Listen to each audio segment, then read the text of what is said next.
Assalamualaikum warahmatullahi wabarakatuh, sahabat Ksatria Muslim.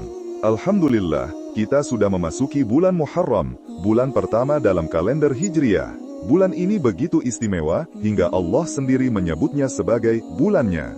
Rasulullah Shallallahu Alaihi Wasallam bersabda dalam sebuah hadis riwayat Muslim, puasa yang paling utama setelah Ramadan adalah puasa di bulan Allah, yaitu bulan Muharram. Tentu muncul pertanyaan di benak kita, kenapa Allah sampai menyebutnya sebagai bulannya? Apa makna dan keutamaan di dalamnya? Itulah yang akan kita bahas di video kali ini, agar kita lebih memahami dan bisa memanfaatkan bulan Muharram sebaik-baiknya.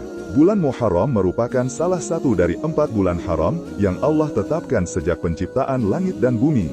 Allah berfirman dalam surat At-Taubah ayat 36, sesungguhnya, bilangan bulan di sisi Allah ialah 12 bulan, dalam ketetapan Allah ketika Dia menciptakan langit dan bumi, di antaranya 4 bulan haram, dan Muharram adalah salah satunya. Sebutan bulan haram berarti bulan yang dimuliakan, di mana amalan baik lebih besar pahalanya, dan dosa pun lebih berat konsekuensinya.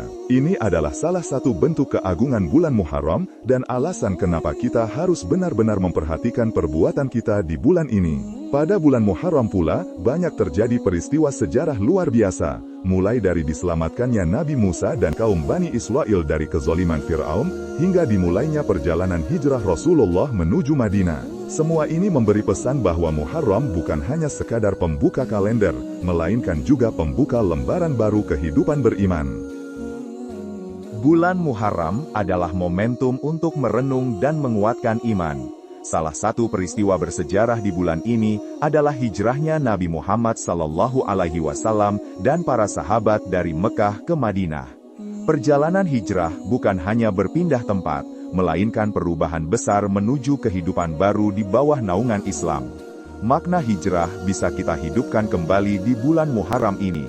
Jika dulu Nabi dan sahabat berhijrah demi menyelamatkan iman dan dakwah, maka kini kita bisa berhijrah dari sifat buruk menuju akhlak mulia, dari malas beribadah menuju semangat beramal, dan dari rasa putus asa menuju optimisme dan tawakal kepada Allah. Selain itu, Muharram juga menyimpan peringatan penting dari kisah Nabi Musa. Di hari Asyura, yakni 10 Muharram, Allah menyelamatkan Nabi Musa dan Bani Israel dari kezaliman Fir'aun. Rasulullah pun sangat menekankan keutamaan berpuasa di hari itu.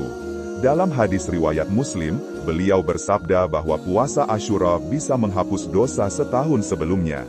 Bayangkan, begitu mudahnya Allah memberi ampunan hanya lewat 1 hari berpuasa. Ini salah satu bukti kasih sayang Allah di bulannya.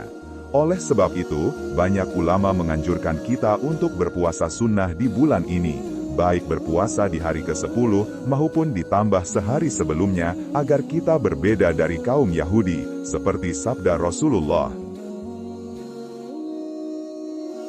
Selain berpuasa, bulan Muharram juga merupakan waktu emas untuk memperbanyak amal kebaikan lainnya.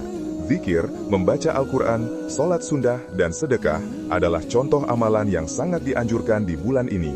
Bahkan, dalam sebuah hadis, Rasulullah Shallallahu Alaihi Wasallam bersabda bahwa amalan soleh di bulan haram lebih dicintai Allah dibanding bulan lainnya. Kita bisa memulai bulan baru ini dengan memperbaiki hubungan kita dengan Allah dan sesama.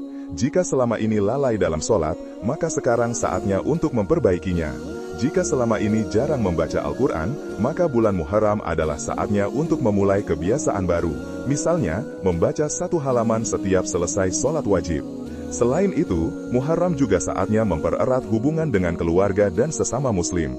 Sebagaimana Rasulullah Shallallahu Alaihi Wasallam mengajarkan kita untuk menyambung silaturahmi dan memperhatikan kaum duafa. Coba lihat di sekitar kita, apakah ada saudara, teman, atau tetangga yang membutuhkan bantuan. Sedikit sedekah di bulan ini bisa mendatangkan keberkahan luar biasa. Yang terpenting, jangan lupakan bahwa bulan Muharram adalah kesempatan untuk introspeksi. Evaluasi diri kita selama setahun ke belakang. Amalan apa yang sudah baik dan harus kita tingkatkan, dan kebiasaan buruk apa yang harus segera kita tinggalkan, agar Allah ridho. Sahabat Ksatria Muslim, mari kita sambut bulan Muharram ini sebagai awal lembaran baru. Jadikan setiap hari di dalamnya sebagai peluang untuk memperbaiki diri dan mendekatkan diri kepada Allah. Inilah makna di balik sebutan bulan Allah. bulan di mana kita diingatkan untuk mengutamakan Allah dalam setiap langkah. Bayangkan, jika kita memulai tahun baru ini dengan niat yang tulus, ibadah yang lebih baik, dan amal soleh yang berkelanjutan, maka sepanjang tahun akan terasa lebih ringan dan lebih diberkahi. Allah pasti akan memudahkan jalan bagi hambanya yang sungguh-sungguh ingin berubah. Tuliskan di komentar, amalan apa yang ingin Anda perbaiki di bulan Muharram ini. Dan jangan lupa, subscribe, like, dan share video ini, agar lebih banyak saudara kita ikut memuliakan bulan Muharram. Semoga Allah senantiasa memberi kita taufik dan hidayah untuk memaksimalkan keutamaan bulannya. Sampai jumpa di video berikutnya. Semoga Allah merahmati kita semua. Wassalamualaikum warahmatullahi wabarakatuh.